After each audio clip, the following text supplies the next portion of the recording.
Eyes on Longmont, offering a diversity of topics about our community that will inform and entertain you. We invite you to sit back and enjoy this edition of Eyes on Longmont.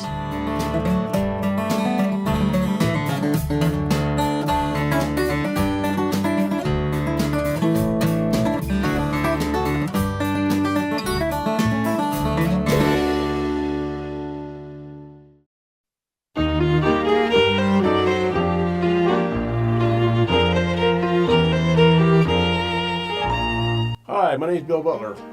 I'm going to tell you about two very early towns in the St. Vrain Valley, Pella and Hygiene. You know Hygiene by another name, North Pella.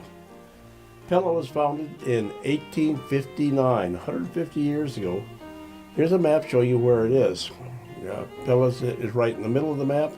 Hygiene is up to the north, and we'll talk about that in a second. Aerial view of the Pella and Hygiene, give you an idea of what the countryside looks like with the St. Vrain River running through it. Pella was actually founded on a bluff overlooking the St. Vrain. The bluff idea was about 20 feet above the bottomlands. The idea is to keep the town out of the flowing river, keep it safe. To the north of the bluffs was the bottomlands. The bottomlands are rich in all kinds of good soil, cattle grazing, whatever you want to do. The uplands to the north of Pella was also good for row crops. This is an idea of where it was located. This is 75th Avenue going north-south, and the St. Vrain Road going off to the left towards Crane Hollow Road.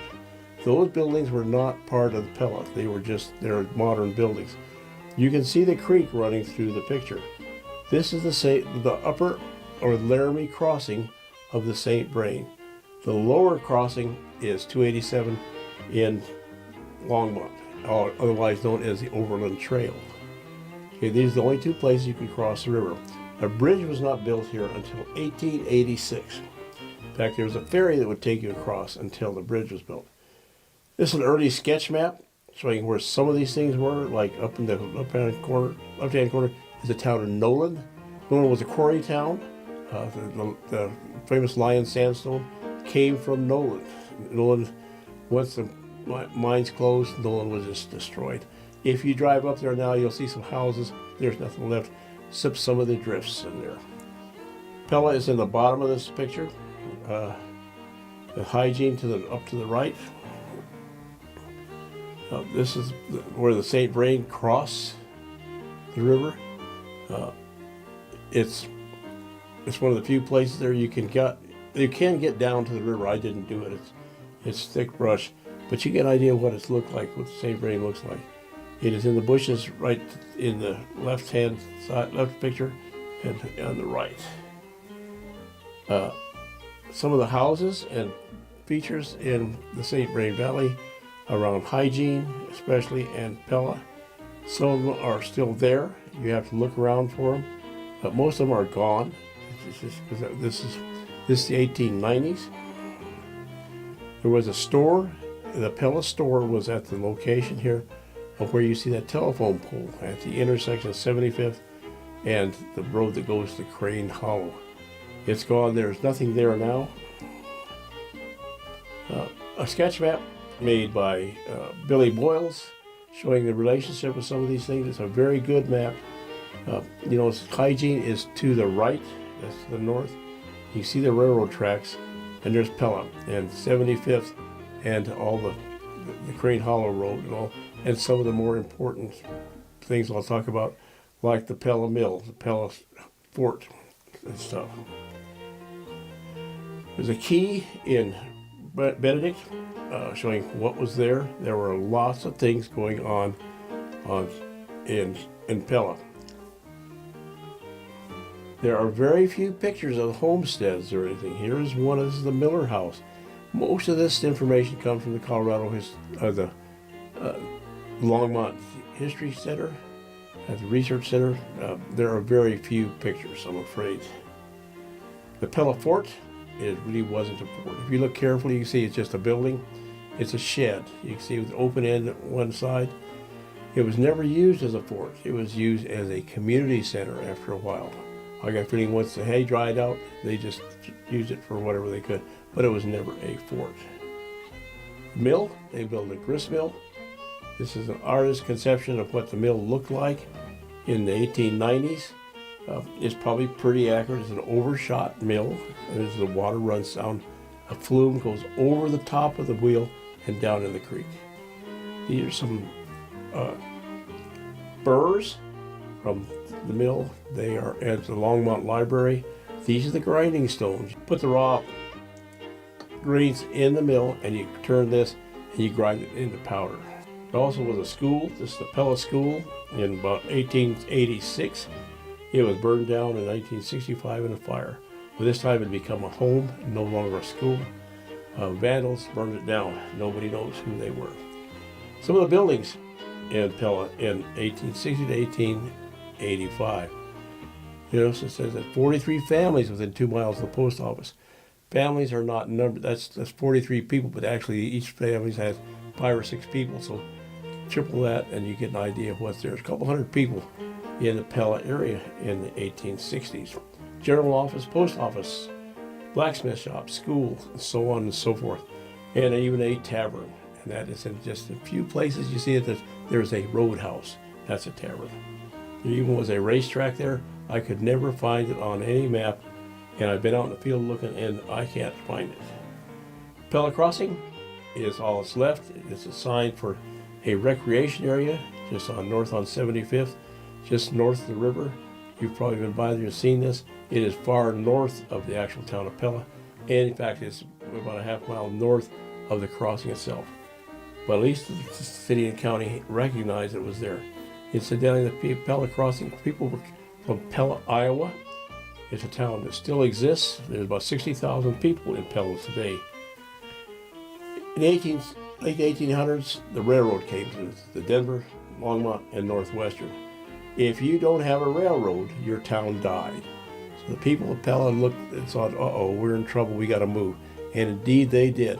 North Pella is Hygiene. They moved up there and what became Hygiene, Colorado. Hygiene is named for the sanitarium that's there. It's, again, a map showing you where Hygiene is, right in the middle of the thing. Hygiene is still there. Pella's gone, Hygiene is there. Looking north towards Hygiene, the railroad tracks go through the picture to the left to the right. At those telephone poles, the station was probably on the right-hand side there. A beet dump off to the left. This was good country to grow beets. Sugar beets were still big money there.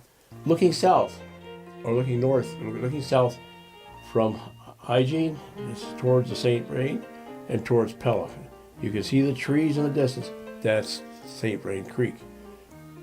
Tuberculosis hits Colorado, hits everybody. It is a very dangerous disease. It kills thousands and thousands of people worldwide. One of the cures for tuberculosis is sunlight and fresh air. Colorado has sunlight and fresh air. As you might guess, a lot of sanitariums were built in Colorado. Here's one of the bigger sanitariums. This is in Chicago. Again, for taking care of people. Here are some typical TB wards. Sunlight, fresh air. You notice carefully that some of these things are on the edge of an open veranda-like roof thing. Fresh air again, and sunlight. Thing gets me is they're all packed in there because nobody knew that tuberculosis was an airborne disease. Had they known that, they might have been a little bit careful in how they housed the people. But these are pretty typical wards. There are sanitariums all over northern Colorado, in fact, all over Colorado. There are hundreds. There's a book that has a list of all the sanitariums in about 1900. These are the ones I pulled out from here. The Hygiene Home, which is what we're going to talk about here. Boulder County, some of the bigger ones were the National Jewish Hospital down in Denver started as a sanitarium. There are faith-based sanitariums. There are just regular sanitariums. And one of the things that people did to make money is they rented out cabins and tents and stuff for people wanting to come here and get the sun and getting the fresh air. Hygiene House. This is the subject of hygiene. This is where hygiene got its name. The thing was built by Reverend Flory. He's an Episcopal minister, built a building for hygiene for tuberculosis people. It is a massive, or was a massive structure, 40 feet long, 40 feet wide, 2 stories, and on the roof was a sanitarium, an open air sanitarium of blue glass. Blue light was thought to be one of the cures for tuberculosis. Another picture up in 1926. It was destroyed soon after this picture was taken. There's people on the porch. Local citizens. Evidently, it was the place in town. There wasn't much else to bring the people together except this sanitarium. The building itself was, say, 40 by 40, 2-story, mahogany inside, marble fireplaces. There are 2 cabins out back of the building, but there's no description of what they are. This is a very impressive building. Some of his wife is in the center, and the Reverend. Note the white shirts. I suspect that this is staff, but who knows? The problem with a lot of this stuff, a lot of early stuff, is you may have a picture that says this is what it is, but it doesn't tell you what about the picture and what's going on. That's one thing here, is you don't know what these people are. The school, Ross School, it was lasted until the 1960s. Pretty impressive building, made out of brick, good fire brick. It was north of Hygiene. There was a cheese factory in the area. Now, if you have cheese, you have cattle. You have dairy cattle. That means there's a lot of dairy cattle around there. Again, I pointed out that the bottomlands would have been ideal for growing dairy cattle. This was a major industry in the area. Whatever happened to it, who knows? The buildings are not there. Against the sanitarium for 1926. There are lots of pictures of the front of this building. None of the sides, none of the back. But you can see it's a very important building. Look at the nice veranda running all the way around it. It's located up in the top there where the school is now. It was torn down in 1926. No reason is given. I suspect it was just old age.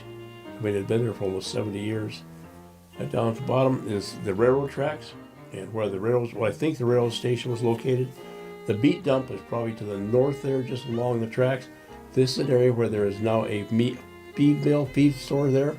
I suspect it's not an accident that it was there. This is a Hygiene Elementary School today. Pretty nice looking school.